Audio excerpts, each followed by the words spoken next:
dalam rangka perayaan Hari Jadi YPK di Tanah Papua yang ke-60 tahun akan dilaksanakan pada tanggal 8 Maret 2022 pada tahun ini.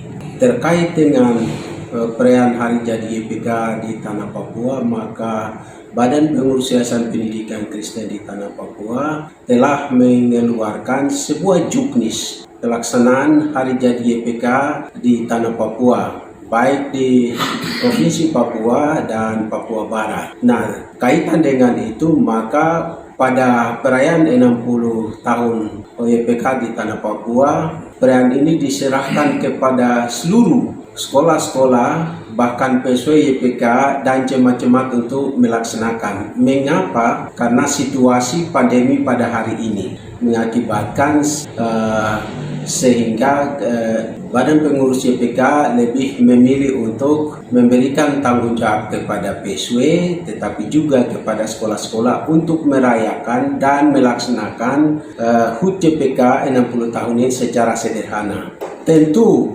dirayakan secara sederhana, tetapi ada hal-hal yang perlu dilakukan demi untuk peningkatan kualitas daripada anak-anak didik yang ada di sekolah-sekolah YPK di Tanah Papua. Ya, untuk meningkatkan itu adalah barangkali mereka harus melakukan lomba-lomba, kemudian gerak jalan, paduan suara, juga mereka melakukan pembersihan terhadap sekolah-sekolah YPK di mana anak-anak itu mengikuti proses pendidikan. Hal yang kedua terkait dengan perkembangan situasi YPK di hari ini.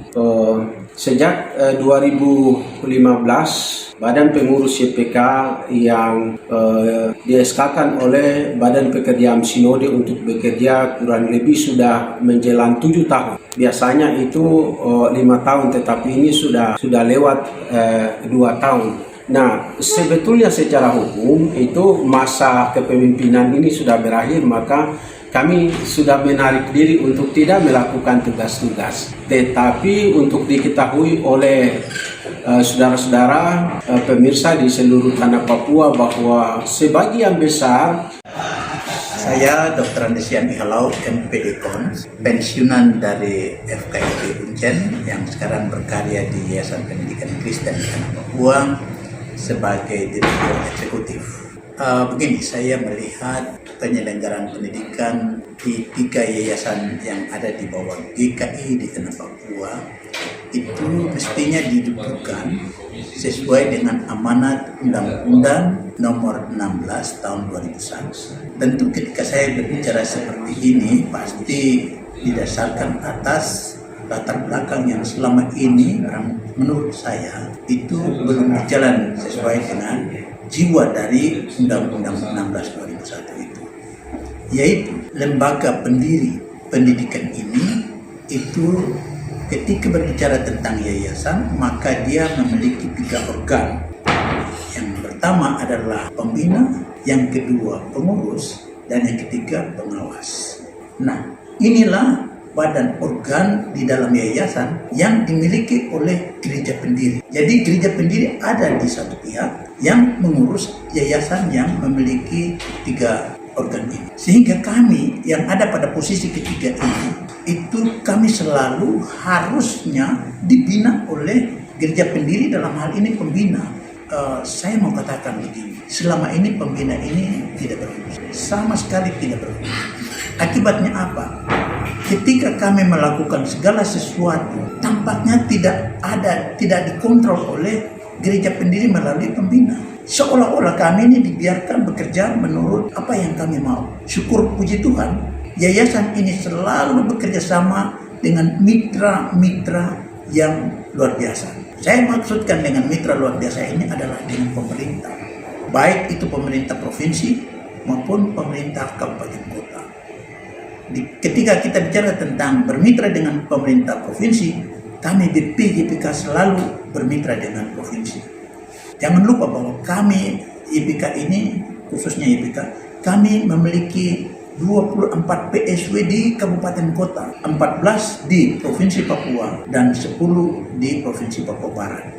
Nah, inilah perlu kemitraan kami dengan pemerintah daerah. Kalau kita bicara gereja dan pendidikan, ini sebenarnya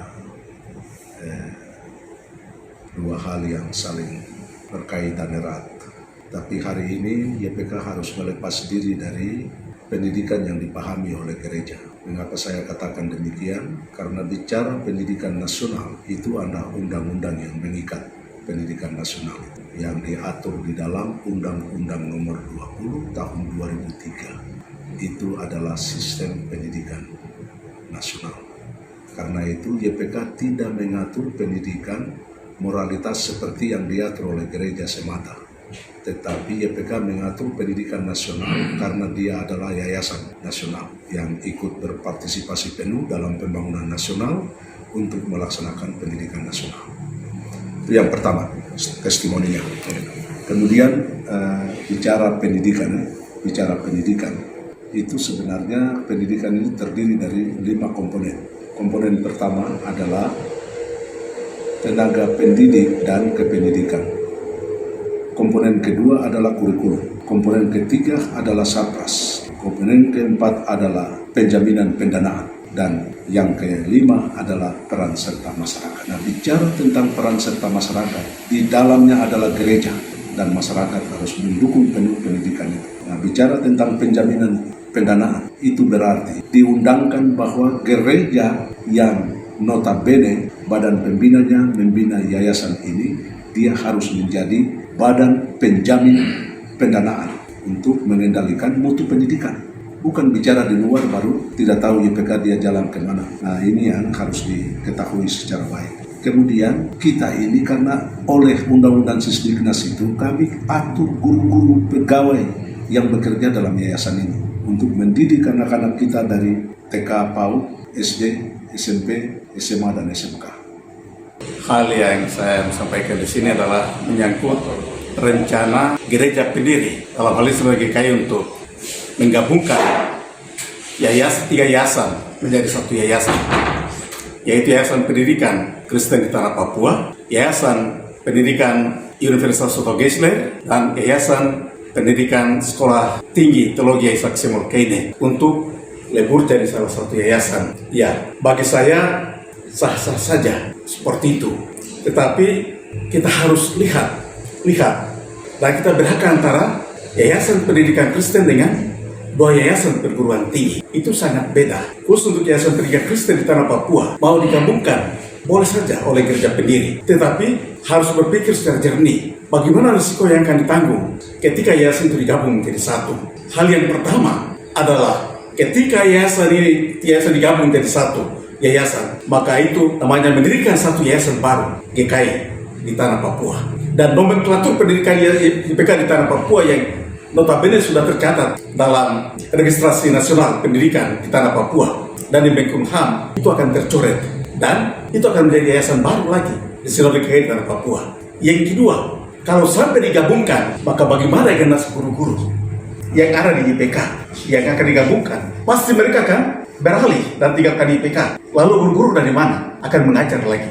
Apakah gereja pendiri mampu untuk mengangkat tenaga guru baru? Karena guru yang sekarang adalah guru-guru pegawai negeri. Dan ketika yayasan itu lebur jadi satu, maka pilihannya adalah mereka tinggalkan yayasan baru itu dan mereka ke pemerintah.